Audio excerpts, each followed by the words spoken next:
Oi gente, boa noite.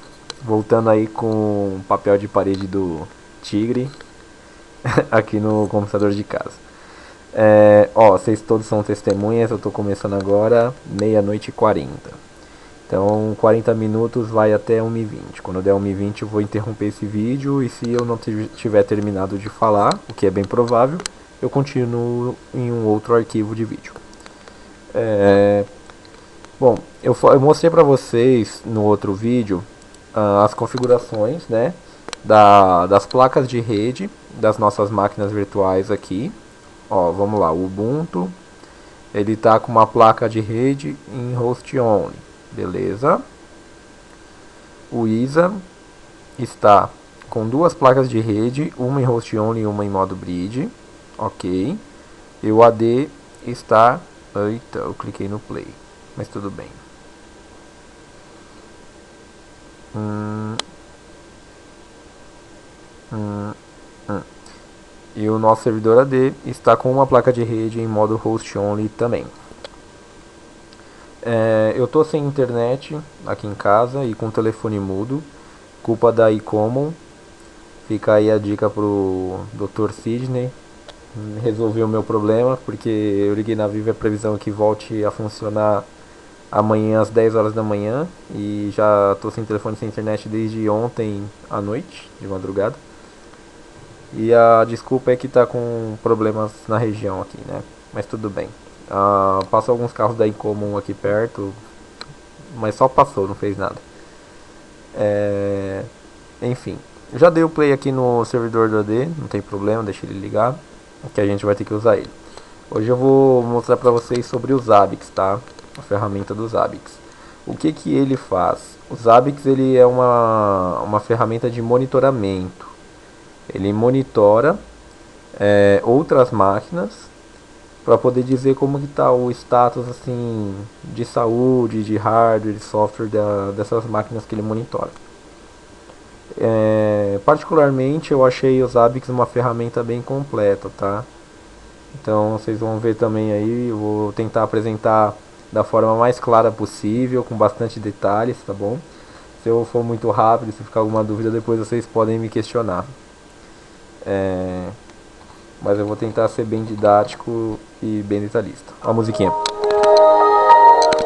E musiquinha. Uhul. Bom, o AD ligado, beleza. Agora eu vou ligar o ISA. O AD aqui já tá running, né? Eu não consigo nem ter propriedade dele. Vamos botar o ISA. Aí copia. Por isso que o meu triângulo está amarelo. Bom, como eu copiei essa máquina do meu Note, eu tenho que ajustar a placa de rede. Como que a gente descobre qual IP que eu tenho que colocar? Vamos nas configurações de rede, com o botão direito aqui, na central de rede de compartilhamento da máquina física. E aqui na máquina física a gente vai nas propriedades da VMnet 1, que é a nossa rede host only. Olha lá, o meu IP é o 199, igual eu mostrei no outro vídeo. Então eu vou aqui nas configurações de rede do meu servidor do AD, na placa de rede conexão local.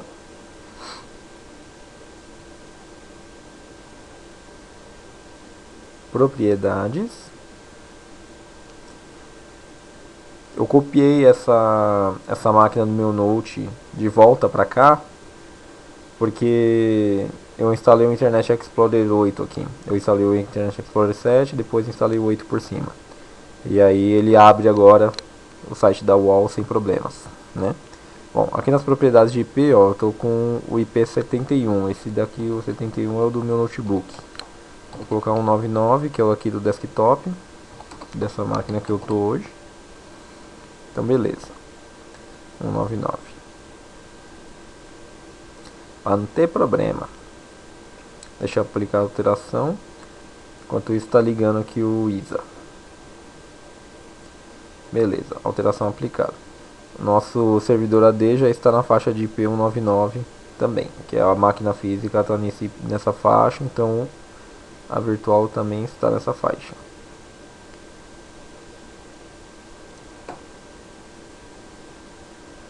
Opa.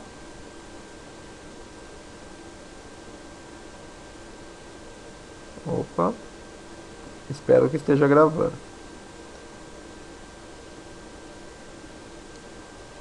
Vou descobrir daqui a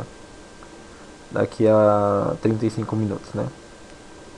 Acabei clicando no programa errado, nesse daqui. Que eu ia botar agora o Ubuntu. Bom, vamos fazer o logon no ISA.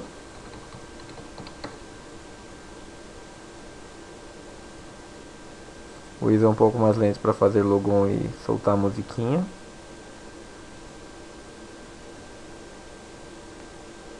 Vou já aproveitar e arrancar o disco virtual. A ISO já tá arrancada do AD. Tem que arrancar a ISO aqui do ISA, também já tá fora. Só tá no Ubuntu ainda que tem, né? Quando eu botar ele deve aparecer. Tá iniciando ainda. Bom, como eu tava mexendo nessas máquinas no meu notebook, elas estão com o IP que tá lá no meu Note. Então eu vou ter que mudar o IP provavelmente do ISA também e verificar como é que tá a configuração de IP lá no Linux, que é o nossos hábitos, né?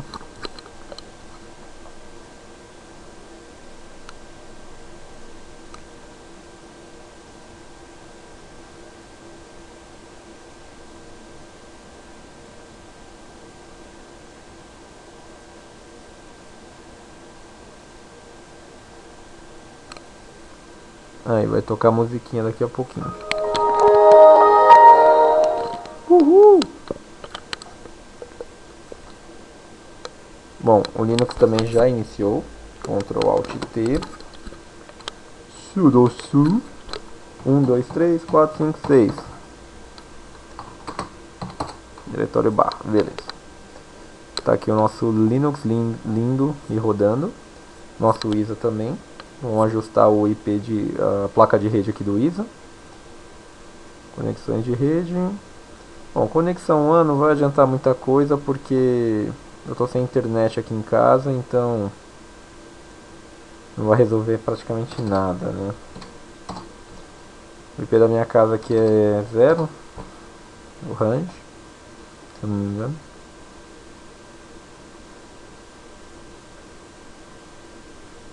O 43 é o do meu celular. Bom, a placa LAN, que é o que a gente vai usar hoje, tem que estar na rede 199.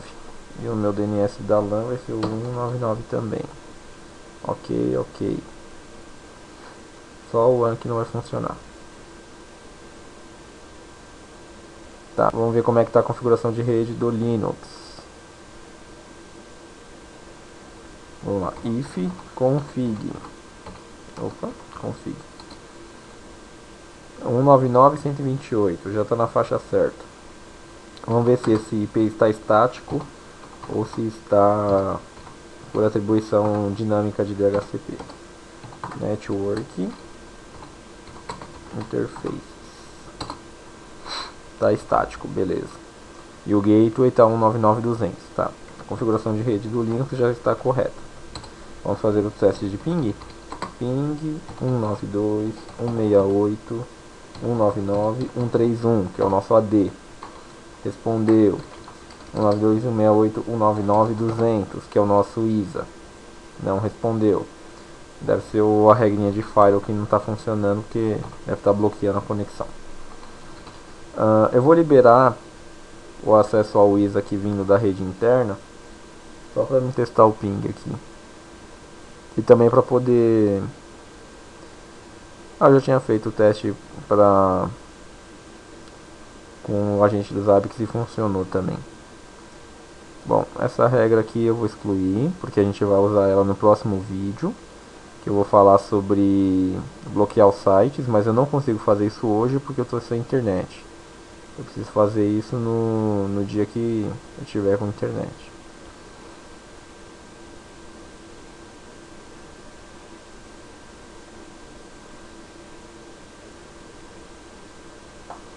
Como eu mudei a rede, eu também tenho que mudar aqui as configurações da rede interna.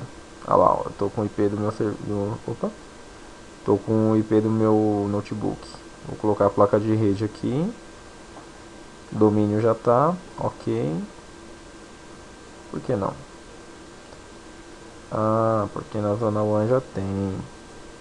Então vamos primeiro alterar a zona WAN.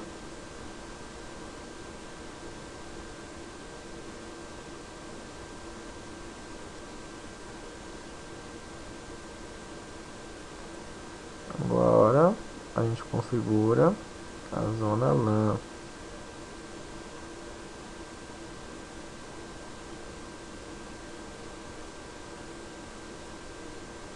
Tá com esse IP a esse daqui para esse, e do 192.168.200. Tá certinho. Beleza. Olha lá, a configuração do ISA para que ele funcione. A rede interna, que é a nossa placa de rede LAN, foi adicionada com esse range de IP. O nosso domínio lá de desenviv.local. Essas outras configurações padrões a gente não mexeu. A porta ainda está 8080 de Firewall. E o restante está tudo igual. Aí a rede que a gente criou chamada Zona WAN, eu criei aqui, né, botão direito, novo, rede, né, igual eu fiz aquela vez. Aqui nas propriedades, os endereços são os endereços da placa de rede WAN. Não tem nenhum domínio autorizado para a Zona WAN, porque esses daí são domínios externos. E as outras configurações a gente não mexe também. Tá tudo funcionando. Bom, aí aqui já tem uma regra que permite acesso ao ISA, que permite todo o tráfego de saída que vem da rede interna para o host local. Como a gente fez as alterações na rede, a gente precisa bater o carimbo agora. Mexeu tudo que tinha que mexer, bate o carimbo para aplicar. Tá aplicando. Ok. Agora se eu pingar aqui, olha lá, ele já está respondendo agora. Beleza. Eu pinguei o AD e o ISA. Funcionou. Bom, gente, agora vamos falar de Zabbix. O Zabbix, ele roda como um serviço. Então, como que a gente sabe se o Zabbix está instalado ou não no nosso servidor Linux? A gente dá o comando service espaço Zabbix -server espaço status, que a gente verifica se está e se existe, se está rodando e se existe o servidor o serviço Zabbix Server. No caso está aqui, ó, start running no processo 867. Ou seja, o nosso servidor Zabbix está rodando e existe esse serviço no Linux. Então tá tudo ok, está funcionando. Os pré-requisitos para poder instalar o Zabbix no nosso Linux.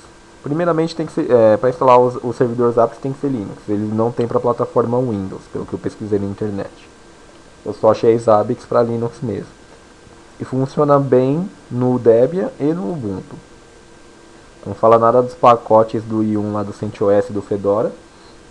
Só falava sobre a instalação mesmo de Debian e Ubuntu, para poder a gente instalar os Zabbix aí. Mas, bom, isso não sei se é tão relevante assim pra gente. Aí aqui a gente tem um Ubuntu instalado os Zabbix. Os requisitos são esses, que seja Linux, na plataforma Linux, e que além disso tem que ter instalado no Linux o MySQL, que o MySQL é o banco de dados que o Zabbix grava as coletas que ele faz, né? Opa. Desculpa, é status. Escrevi service duas vezes. Então, o MySQL, ele é o banco de dados que o Zabbix grava todas as informações que ele coleta das máquinas que ele está monitorando. Então, em tal dia, tal horário, a máquina X estava com tanto de HD. Então, ele gravou esse dado e armazena isso no MySQL, que é o banco de dados dele. Além do MySQL tem que estar instalado o MySQL, também tem que estar instalado o Apache, que é onde ele vai publicar aí as páginas do Zabbix, e é por onde a gente gerencia. O Zabbix é gerenciado totalmente via browser. Eu vou abrir ele no browser aqui daqui a pouquinho para a gente ver. E além do Apache, também tem que ter o PHP instalado em cima do Linux e do Apache. Porque as páginas que o Zabbix usa são todas em PHP, porque são páginas dinâmicas, dão comandos no servidor, dão comandos no banco de dados. Então o HTML estático não faria isso, precisa ser uma linguagem mais alto nível. Então o Zabbix ele roda em PHP. Então ele precisa de PHP, de Apache e do MySQL instalado. Tendo tudo isso instalado, aí você consegue instalar o servidor do Zabbix. Tá? Bom, como eu falei, o Zabbix ele monitora as máquinas que tem o agente dele instalado. Bom, tá gravando, tá. Era só para confirmar. Ele monitora as máquinas que tem o agente instalado e configurado. O agente existe tanto para Linux como para Windows, então ele consegue monitorar ambas plataformas, né? Eu já instalei o agente do Zabbix nos dois Windows que a gente tem aqui, no ISA e no AD. Quando a gente instala o agente do Zabbix no Windows, ele cria lá na raiz do C uma pastinha chamada Zabbix, estão vendo? Aqui. Dentro dessa pasta Zabbix, ele gera o arquivo de configuração do agente, que é esse arquivo .conf, que é o zabbixagentd.conf. Ele gera um arquivo de log do agente, que é todos os eventos que ocorrem, né, no agente do Windows. E dentro da pasta bin ele tem os executáveis dele, que coletam as informações, e as DLLs e a lib também, do próprio Zabbix. Bom, o que a gente precisa fazer aqui? A gente instalou o serviço do agente do Zabbix no Windows, então aí a gente precisa configurar esse agente para que ele funcione no Windows normalmente. Ele vem com a configuração padrão dele, só que a configuração padrão que vem nesse arquivo .conf aqui não funciona para nós. A gente tem que fazer a nossa configuração porque os nossos IPs são diferentes, o nosso hostname não é o hostname padrão da nossa máquina, tudo isso, né? Então a gente tem que editar esse arquivo do zabbix.conf. Eu vou abrir aqui ele no bloco de notas, pra gente ver como é que ele vem. Bloco de notas. Aí você olha esse monte de letrinha com esses símbolos estranhos, você, puta que pariu, eu vou ter que configurar essa bosta chata. Vai. Só que pra não ser tão chato assim, pra poder ficar mais bacana, a gente pode agir de uma forma mais simpática, né? Como? Mas como que a gente pode fazer? Aqui eu estou abrindo no bloco de notas. O bloco de notas ele exibe o conteúdo tudo em uma linha só, porque é arquivo de Linux. O arquivo com conteúdo escrito em Linux, quando a gente abre no bloco de notas do Windows, ele coloca tudo numa linha só. Testa você criar um dos scripts do Palha lá .sh e abrir no Windows para você ver o que acontece. Quando você abrir no bloco de notas do Windows o seu arquivinho .sh lá do Palha, você vai ver que ele aparece tudo numa linha só. É uma maravilha, né? Bom, então para que a nossa visualização fique mais fácil e eu consiga mostrar para vocês aí a configuração desse arquivo, vamos abrir ele no Notepad++. Eu tenho aqui no meu Windows instalado já o Notepad++, tem até aqui ó, o atalho dele, e aí eu vou acessar o C2 pontos do meu servidor do ISA através da minha máquina física. E aqui na minha máquina física eu vou usar o meu Notepad++ para poder editar o arquivo de configuração do Zabbix. Olha lá, eu dei um // 192.168.199.200/C$, e aí eu quero acessar os C2 pontos da máquina. E aí ele está pedindo autenticação porque eu não estou no mesmo domínio, né? Não tem problema, eu me autentico numa boa aqui, como administrador de domínio. Eu me autenticando, olha lá, estou dentro do // 192.168.199.200/C$, que esse é o C2 pontos do meu servidor ISA. E aí dentro do C2 pontos tem a pastinha do Zabbix, e aqui dentro tem o arquivo de configuração .conf. Botão direito nele, editar via Notepad++. Aí eu vou abrir esse arquivo de configuração pelo Notepad++ aqui da minha máquina física. Olha lá como é que ele ficou mais bonitinho, ó. Ficou com as quebras de linha, né? Ficou melhor estruturado para a gente poder entender. Bom, a gente tem que editar aqui no arquivo de configuração do agente dos Zabbix que está no Windows, a gente tem que editar algumas linhas. Tanto no Windows como no Linux, o arquivo de configuração .conf, né, que é o arquivo de configuração do agente, é igual. São as mesmas linhas que aparecem, só vai mudar que aqui em cima, em vez de estar escrito Windows, e vai estar escrito Linux, né? Algumas coisas assim. Mas as configurações que a gente tem que fazer em qualquer plataforma é igual. Primeira coisa é o log file. O log file é o arquivo de log. A gente tem que especificar um caminho para ele poder gravar os logs dele. Por padrão ele veio o caminho assim, c:/zabbix/logs/ o arquivo.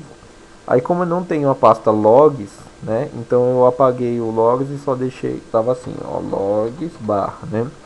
Aí eu apaguei a pasta logs e deixei o arquivo direto na pasta zabbix, que está lá na raiz do C. Essa é a primeira linha que a gente tem que editar, porque ele tem que encontrar um caminho válido para gravar os logs dele aí. Depois que a gente editou o log file, que é o campo log file, né? Aqui, ó. Depois que a gente editou esse campo, aí a gente tem que editar o servidor. Ó, aqui eu tô com o IP lá do meu notebook. Bom, o server, por padrão, o agente dos Zabbix vem assim, ó, 127.0.0.1, que é o IP de localhost, né? Mas aqui no nosso caso, o nosso servidor dos Zabbix não é o localhost, porque não é o próprio Windows que é o servidor dos Zabbix. Então a gente tem que especificar qual é o IP do nosso servidor Zabbix. O nosso servidor Zabbix é o IP 192.168.199.128. Beleza, colocamos o IP do servidor. Aí outra coisa que a gente tem que fazer é isso aqui, ó. Essa linha lista import, ela vem comentada, ela vem dessa forma. Então a gente tem que vir e arrancar o comentário. Por quê? Porque ele tem que especificar qual é a porta que o agente vai se comunicar. A gente está dizendo que ele vai usar a porta 10050, que já é a porta padrão aí do agente dos Zabbix. Então a gente só tira o comentário para poder explicar aí especificar qual é a porta que ele tem que usar para o agente. Então coloquei aí que tem que ser a porta 10050. Tá, então aqui também já está ok. Depois disso, aqui embaixo tem o server active. Por padrão ele também vem 127.0.0.1. Então nesse server active a gente tem que mudar o IP para poder especificar qual é o IP do nosso servidor ativo com o serviço dos Zabbix. No nosso caso é o mesmo servidor, né? É um só. Só se tivesse mais de um servidor Zabbix, né? Aí a gente especificava um para ser o servidor que verifica o status do agente e o outro que vai armazenar a coleta, né? Mas aqui não tem necessidade, é tudo no mesmo. Beleza. Então fica aí server active 192.168.199.128. Depois disso a gente tem que editar o campo hostname. Esse campo hostname, ele é o campo que identifica a máquina que está sendo monitorada. Cuidado para não confundir, tá? Isso daqui não é para especificar o hostname do servidor Zabbix, tá? Isso aqui não tem nada a ver com o servidor, isso aqui tem a ver com o agente que está no cliente. Então aqui é o que? É o hostname do seu agente, da máquina cliente que está com o agente instalado. Que no caso dessa máquina aqui é esse que está aí. É o W2K3STD ISA06. Por que tem esse campo? Porque assim, o agente que está instalado aqui no Windows, ele vai coletar todas as informações e tudo aquilo que ele coletar, ele vai mandar para o IP do servidor. Aí o IP do servidor vai receber esses dados dessa coleta, né, que o agente está entregando para ele e vai guardar. Só que para que ele guarde, ele vai ter que saber quem é, né? Ele tá, beleza, eu tô aqui com a sua memória, o seu processador, o seu HD, mas quem é você? Como que eu vou saber? Depois quando o usuário quiser saber ver essas informações e vai querer saber de quem é, como que ele vai descobrir? Eu preciso saber quem é você. Olha, eu sou o W2K3STD ISA06. Ah, beleza, tá anotado aqui. Ou seja, isso daqui é para identificar a máquina que está sendo monitorada, que está com a gente nela. Bom, é só isso que a gente tem que ajustar. Vou dar um save aqui em cima, beleza? Então, o hostname, o server active, o comentário do listen port, o IP do server e o log file. É isso aí que a gente ajusta. Aí assim que a gente terminar os ajustes e salvar o arquivo, ó, você pode até ver que a data de alteração acabou de mudar aqui agora, para 1 e pouco da manhã. Aí depois que a gente altera o arquivo de configuração, o que nós temos que fazer? Quem é que sabe? O que tem que se fazer depois que se altera um arquivo de configuração? A gente tem que reiniciar o serviço. Beleza. Bom, quando eu instalo o agente do Zabbix, ele já cria aqui um serviço no Windows chamado Zabbix Agente. Então é só a gente parar o serviço e iniciar novamente. Ou reiniciar direto, né, dando mesmo. Aí agora ele já iniciou com as configurações do arquivo aqui que ele puxou. Beleza, aqui nesse Windows já está tudo certo. Vamos fazer os mesmos ajustes no nosso AD. Vai iniciar, meu computador, C dois pontos, tem uma pastinha Zabbix aqui no C, onde tem um arquivo de configuração do agente e a pastinha bin e o log, né? Só que como eu quero editar pelo Notepad++, eu não vou acessar pela VM, eu vou acessar pela minha máquina física, o C$ da minha VM do AD, que é o IP131.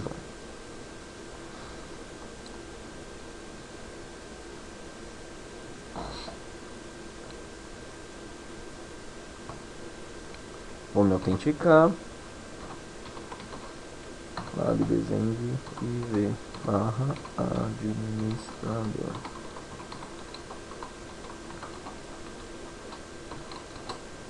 Beleza.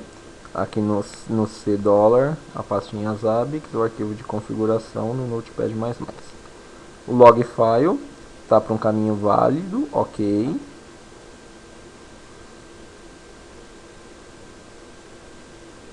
O servidor é o IP 199. O listen port está descomentado. O server active é o 199 também, 128. E o hostname W2K3 STDAD. Não é igual ao outro, é o hostname da minha própria máquina. Dou um save. Fechar aqui o Notepad++, fechar o acesso da pastinha. E agora vamos reiniciar o serviço. Tão legal reiniciar o serviço. Bom, lá eu parei e depois iniciei. Aqui eu posso fazer o seguinte, eu posso clicar com o botão direito e vir direto em reiniciar. Aí ele para e inicia direto no mesmo wizard. Beleza. Serviço reiniciado. Ok. Aí agora aqui no nosso Linux, a gente também vamos instalar também no próprio servidor Zabbix o agente do Zabbix. Porra, mas aí vai dar bug, velho. Porque se quer que ele seja servidor e quer que ele seja agente ao mesmo tempo, mano, você vai foder a porra toda. Calma, menino. Menino juvenil. O que acontece? A gente instala sim, até uma recomendação do Zabbix, instalar o agente do Zabbix na mesma máquina que é servidor. E colocar no monitoramento também. Por quê? Como que a gente vai saber se o nosso servidor está bem para monitorar? Se a gente monitorar ele, a gente vai saber. Como que a gente vai saber? Por exemplo, se você tem na rede 1000 computadores que estão com o Zabbix instalado e esses 1000 computadores são monitorados por um único servidor. Existem pacotes que são trafegados aí na rede e que o nosso servidor recebe esses pacotes de cada agente, de cada estação que é monitorada. Então o I/O de rede dele é bem utilizado aí nessa comunicação. Então, isso fora se tiver no centro de monitoramento o Zabbix logado, aberto o tempo todo, gerando gráficos e tudo mais. Então, lógico que vai consumir bastante no nosso servidor. Então, o ideal é você monitorar o próprio servidor do Zabbix também, para poder ver como que está o status dele, a saúde dele, se ele dá conta ou não. Bom, para a gente verificar se o servidor Zabbix está instalado e rodando, a gente deu esse comando aqui, né? Service Zabbix Server Status. O serviço Zabbix Server é o serviço de servidor Zabbix. E o serviço Zabbix Agente é o serviço do agente do Zabbix. Logicamente, né? Tá lá, o Start Running no processo 855. Então o nosso agente do Zabbix também está rodando. Quando a gente instala o Zabbix no Linux, ele cria uma pastinha no /etc chamada Zabbix. Então /etc/Zabbix é uma pasta. E aqui dentro dessa pasta eu tenho um arquivo de configuração do agente do Zabbix, que é igual aquele do Windows, e o arquivo de configuração do servidor do Zabbix, que aí é para o servidor mesmo. Como o servidor já está configurado, já está funcionando, a gente não vai mexer nisso. Vamos mexer apenas no arquivo de configuração do agente, que ele tem que apontar para ele mesmo para ser o servidor dele. Olha lá, a gente entrou, aqui em cima que estava lá no Windows, estava o Windows, aqui está Unix, né? Muda um pouquinho, mas o restante é igual. O primeiro campo que a gente tem que ver aqui é o log file, que estava no caminho válido.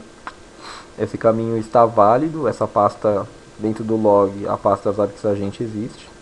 Então tá ok, não tem problema. Depois que a gente vê o log file, a gente vê o server.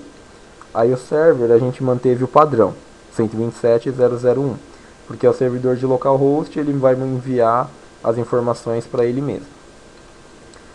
O campo lista import, eu tirei o comentário, então também já está ok essa parte. Na porta 10.0.50. O campo server active, o IP dele mesmo, porque ele mesmo é um servidor. E o hostname, que está o Ubuntu VM, que é o hostname da minha máquina aqui, que é o hostname dele mesmo. Então beleza, o serviço já está tudo ok aqui o agente do Zabbix já está tudo ok aqui no nosso Linux. Então, se o servidor está instalado, está rodando, e o agente está instalado, configurado e rodando nas outras máquinas, então a gente já tem tudo pronto aí para começar. Como eu comentei, o Zabbix ele é gerenciado via browser. Eu vou encerrar esse vídeo aqui e vou começar um outro porque eu vou já falar numa leva só. Bom, então aqui a gente viu a configuração do agente do Zabbix no Windows e em Linux. Agora eu vou falar sobre como operar no Zabbix via browser. Até mais no outro vídeo.